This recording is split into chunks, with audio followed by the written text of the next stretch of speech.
نحمده ونصلي ونسلم على رسوله الكريم. اعوذ باللہ من الشیطان الرجیم. بسم اللہ الرحمن الرحیم. افتطمعون ان يؤمنوا لكم وقد كان فريق منهم يسمعون كلام الله ثم يحرفونه من بعد ما عقلوه وهم يعلمون. صدق اللہ العلی العظیم. افتطمعون، کیا تم توقع رکھتے ہو، ان یؤمنوا لکم، کہ وہ ایمان لے آئیں گے تمہاری خاطر، وقد کان فریق منہم، حالانکہ ایک گروہ ان میں سے ایسا تھا،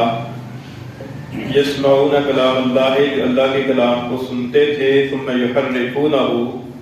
پھر اس کو بدل ڈالتے تھے، من بعد ما عقلوہ، اس کو سمجھنے کے بعد، وہم یعلمون، حالانکہ وہ جانتے تھے. پچھلی آیت کریمہ میں اللہ تعالیٰ نے بنی اسرائیل والوں یہود کی قساوت قلبی کا ذکر فرمایا. ثم قست قلوبکم من بعد ذلک، اس سب کچھ کے بعد ہمارے دل سخت ہو گئے. اور اس آیت کریمہ کے اندر اس قساوت قلبی کا گویا کہ نتیجہ ذکر فرما رہے ہیں. نتیجہ یہ کہ جب قساوت قلبی پیدا ہوئی تو قساوت قلبی کی وجہ سے ایمان لانے کی توفیق ختم ہو گئی. اب اس آیت کریمہ کے اندر اللہ تعالیٰ اہل ایمان کو فرما رہے ہیں کہ تمہیں ان سے ایمان لانے کی توقع ہی ختم کر دینی چاہیے. کہ یہ جو یہود و نصارہ ہیں، یہود ہیں، خصوصاً جو مدینہ منورہ کے یہود قبائل ہیں، اور جو اچھے طریقے سے حضور اقدس صلی اللہ علیہ وسلم کو پہچان گئے تھے کہ آپ واقعی آخری نبی ہیں، اس کے باوجود آپ پر ایمان نہیں لائے ضد اور حسد کی وجہ سے. تو فرمایا اللہ تعالیٰ نے کہ کیا تم توقع رکھتے ہو، یعنی صحابہ کرام سے فرمایا جا رہا ہے کہ کیا تم توقع رکھتے ہو، امید رکھتے ہو اس سب کے بعد بھی کہ یؤمنوا لکم، کہ وہ تمہاری خاطر یعنی تمہاری دعوت کی پر ایمان لے آئیں گے. حالانکہ بات یہ ہے کہ ان کی قساوت قلبی تو اتنی ہے کہ وہ بجائے اس کے کہ اپنے آپ کو بدلتے، یہ اس کی بجائے اللہ تعالیٰ کے کلام کو بدل دیتے ہیں. وَقَدْ كَانَ فَرِيقٌ مِّنْهُمْ يَسْمَعُونَ كَلَامَ اللَّهِ، ان میں سے ایک گروہ ایسا ہے کہ جو اللہ کے کلام کو سنتے ہیں. اس گروہ سے کون سے لوگ مراد ہیں؟ حضرت ابن عباس رضی اللہ تعالیٰ عنہما سے منقول ہے، وہ یہ فرماتے ہیں کہ اس سے وہ 70 آدمی مراد ہیں کہ جن کو حضرت موسیٰ علیہ السلام نے بنی اسرائیل میں سے چنا تھا اور ان کو کوہ طور کی پر اللہ تعالیٰ کا کلام سنانے کے لیے لے گئے تھے، جن کا ذکر پیچھے گزرا ہے. تو جب وہاں جا کر انہوں نے اللہ تعالیٰ کے کلام کو سنا تو واپس اپنی قوم کے پاس آئے تو وہ اللہ کا کلام بھی سنایا ہوا ذکر کیا اور ساتھ اپنی طرف سے اضافہ بھی کر دیا کہ اللہ تعالیٰ فرما رہے ہیں کہ جتنے کاموں پر جن احکام پر عمل ہو سکے کر لینا، اور جن پر عمل نہ ہو سکا ہم معاف کر دیں گے. تو یہ انہوں نے اللہ تعالیٰ کے کلام کے اندر اپنی طرف سے اضافہ کر دیا. تو حضرت ابن عباس رضی اللہ تعالیٰ عنہ فرماتے ہیں کہ ان سے وہ لوگ مراد ہیں کہ تمہارے ہی یعنی جو اس وقت کے یہودی تھے ان کو فرمایا کہ تمہارے ہی آباء و اجداد میں سے کچھ ایسے تھے کہ جنہوں نے اللہ تعالیٰ کے کلام کو سنا اور پھر اس کو بدل ڈالا، حالانکہ وہ اس کو سمجھ چکے تھے. من بعد ما عقلوہ، اس کو سمجھ چکے تھے اور جانتے بوجھتے ہوئے سمجھنے کے بعد اللہ کے کلام کو بدل ڈالا، یعنی اللہ کے کلام میں اضافہ کر دیا. ایک قول مفسرین کا یہ ہے. دوسرا قول مفسرین کا یہ ہے کہ اس گروہ سے مراد وہ لوگ ہیں کہ جو اس وقت نزول قرآن کے وقت میں مدینہ منورہ کے اندر جو یہود قبائل موجود تھے وہ لوگ مراد ہیں. اور مراد یہ ہے کہ اللہ تعالیٰ کے کلام کو سنتے ہیں، یعنی اللہ تعالیٰ کے کلام کو پیغمبر کے واسطے سے سنتے ہیں. یہ تورات کتاب جو نازل ہوئی ہے وہ تورات تو پیغمبر حضرت موسیٰ علیہ السلام پر نازل ہوئی، لیکن حضرت موسیٰ علیہ السلام کے واسطے سے انہوں نے بھی سنا اس کو کہ اللہ کا کلام ہے اور اپنے پڑھا بھی اس کو، اور پھر اس پڑھنے اور سننے کے بعد ثم یحرفونہ، پھر اس کو تبدیل کر دیا، اور من بعد عقلوہ، اس کو سمجھنے کے بعد جانتے بوجھتے ہوئے تبدیل کر دیا. اس تبدیل سے مراد ہے تحریف کتاب، یعنی وہ کتاب اللہ کے اندر انہوں نے اللہ کی کتاب تورات کے اندر انہوں نے تحریف کر دی. اور تحریف یہ تھی کہ جہاں پر حضور اقدس صلی اللہ علیہ وسلم کی صفات مذکور تھیں ان میں سے بعض صفات کو بدل ڈالا تاکہ لوگوں کو پتہ نہ چلے کہ یہ آخری نبی یہ والے ہیں جن کی یہ صفات ہیں. اور یہاں اس سے مراد یہ ہے کہ جب ان کے پاس کوئی اچھی شخصیت والا کوئی شخص آتا تھا مسئلہ پوچھنے کے لیے، تو اس کی غرض کے مطابق مسئلہ بتانے کے لیے حکم کو تبدیل کر دیتے تھے، حلال کو حرام اور حرام کو حلال کر دیتے تھے، رشوت لے کر دیتے تھے، اپنی نفسانی غرض کے لیے حکم الہی کو تبدیل کر دیتے تھے۔ اس کی مثال جو ہے وہ مثال کے طور پر یہ واقعہ ذکر کیا گیا ہے کہ حضور اقدس صلی اللہ علیہ وسلم کے زمانے کے اندر یہود کے اندر ایک بدکاری کا واقعہ پیش آیا، تو وہ حضور کی خدمت میں حاضر ہوئے کہ اس کی سزا کیا ہے۔ تو آپ صلی اللہ علیہ وسلم نے فرمایا کہ تورات کتاب لاؤ، اس کے اندر کیا سزا لکھی ہوئی ہے۔ تو جب وہ تورات کتاب لائے تو اس کے اندر تو رجم کی سزا لکھی ہوئی تھی، لیکن جہاں پر وہ سزا لکھی ہوئی تھی وہاں پر ہاتھ رکھ لیا اور آگے پیچھے سے پڑھ دیا۔ تو حضرت عبداللہ بن سلام رضی اللہ تعالیٰ عنہ جو پہلے یہودی تھے، یہودی موسوی دین پر تھے اور اسلام لے آئے تھے، انہوں نے عرض کیا کہ اللہ کے رسول ان سے فرمائیے کہ یہ ہاتھ اٹھائیں، ہاتھ کے نیچے کیا لکھا ہوا ہے۔ تو وہاں پر وہی سزا رجم لکھی ہوئی تھی، تو اس اللہ تعالیٰ کی بیان کردہ اس سزا کو جو ہے وہ بدل دیتے تھے یا چھپا دیتے تھے، تو یہ تحریف کرتے تھے۔ تو فرمایا کہ یہ تحریف ان کی جو ہے نا جانتے بوجھتے ہوئی ہوتی تھی، ایسا نہیں کہ نادانستگی میں کر دیتے تھے، بلکہ انہیں پتہ ہوتا تھا کہ اللہ کی کتاب کے اندر یہ لکھا ہوا ہے اور اللہ کی کتاب کی مراد یہ ہے، لیکن اس کے باوجود اس کے اندر تبدیلی کر دیا کرتے تھے۔ اور یہ نتیجہ تھا ان کی کساوت قلبی کا، اور یہ کساوت قلبی کی ہوئی تھی، یہ نتیجہ تھا ان کے وعدے کو توڑنے کا۔ دوسری جگہ پر سورہ مائدہ کے اندر اللہ تعالیٰ نے اس بات کا ذکر فرمایا ہے، سورہ مائدہ کے شروع کے اندر آیت نمبر 13 ہے، تو وہاں پر اللہ تعالیٰ نے یہ ارشاد فرمایا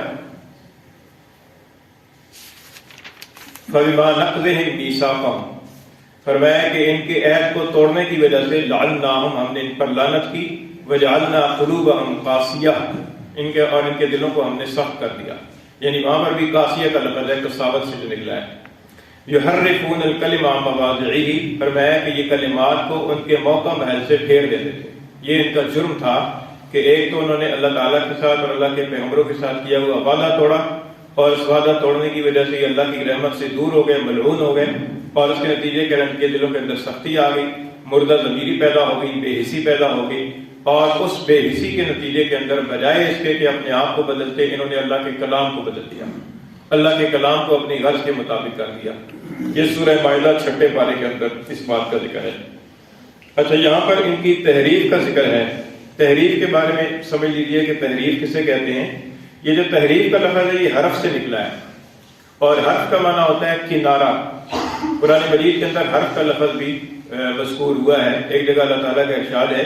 کہ وَمِنَ النَّاسِ مَن يَعْبُدُ اللَّهَ عَلَى حَرْفٍ، کہ لوگوں میں سے بعض وہ لوگ ہیں کہ جو کنارے پر رہ کر عبادت کرتے ہیں۔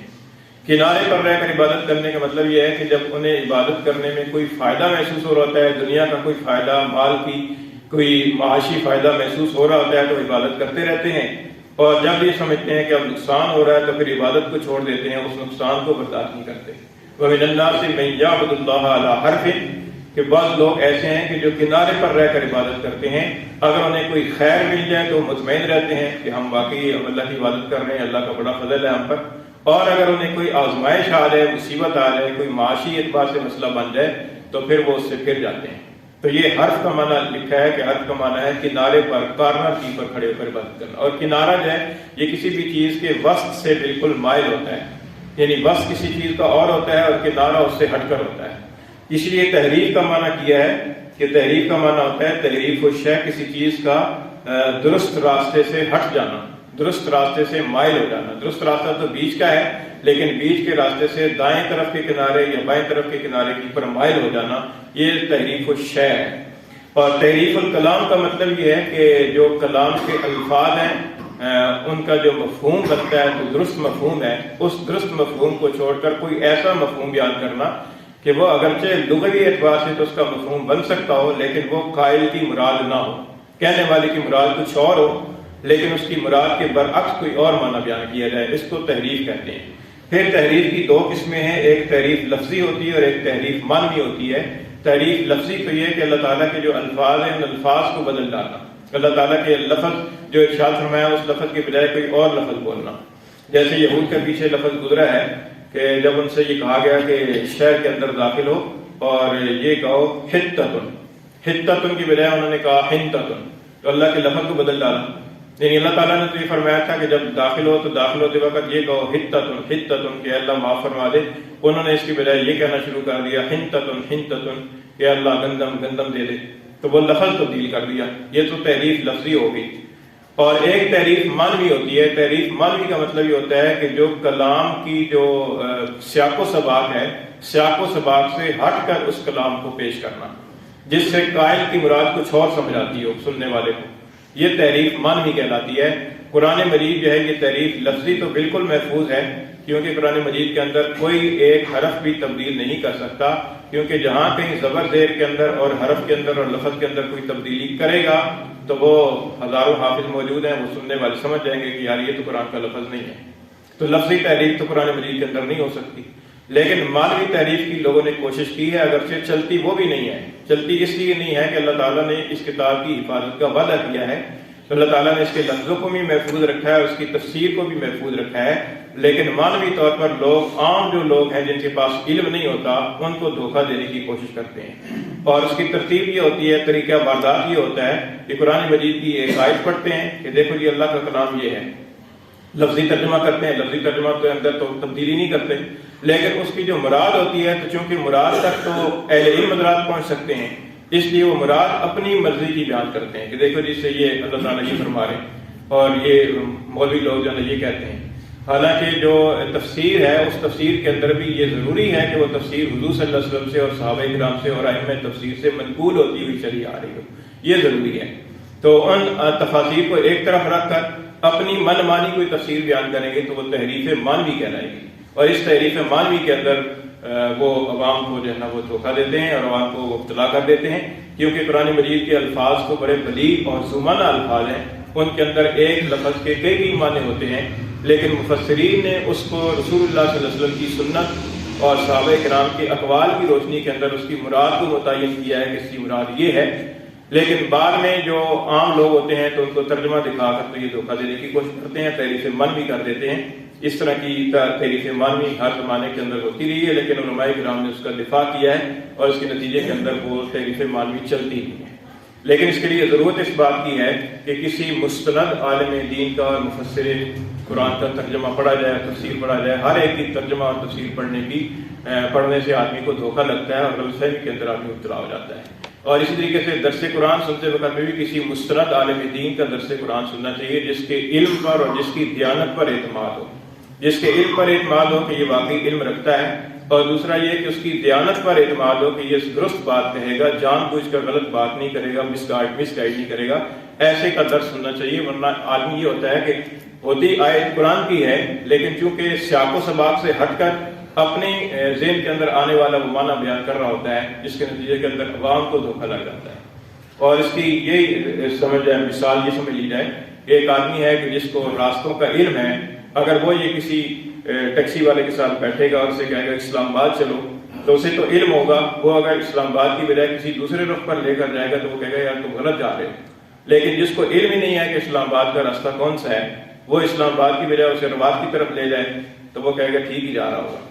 تو یہ علم کی کمی کی وجہ سے آدمی دھوکے کا شکار ہو جاتا ہے۔ اس لیے انسان کو چاہیے کہ اہل علم حضرات کے ساتھ رابطہ رکھے، اور کوئی اس طرح کی تفسیر یا اس طرح کا کوئی ترجمہ ہو تو اس کو دیکھنے سے پہلے اور اس کو سننے سے پہلے انسان کو چاہیے کہ کسی مستند عالم دین سے مشورہ کر لے کہ یہ والی تفسیر مستند ہوگی یا یہ نہیں ہوگی، اس کے مطابق انسان کو چلنا چاہیے۔ اور انسان کو علم دین کا اتنا بنیادی علم ضرور ہونا چاہیے کہ کوئی دوسرا آدمی اس کو مس گائیڈ نہ کر سکے۔ تو فرمایا کہ فتطمعون، کیا تم توقع رکھتے ہو ان یؤمنوا لکم کہ وہ تمہاری خاطر ایمان لے آئیں گے، وقد کان فریق منہم، حالانکہ ان میں سے ایک گروہ ایسا تھا یسمعون کلام اللہ، سو اللہ کے کلام کو سنتے تھے، ثم یحرفونہ، پھر اس کو بدل ڈالتے تھے، تحریف کر دیتے تھے، من بعد ما عقلوہ، اس کو سمجھنے کے بعد، وہم یعلمون، حالانکہ وہ جانتے تھے۔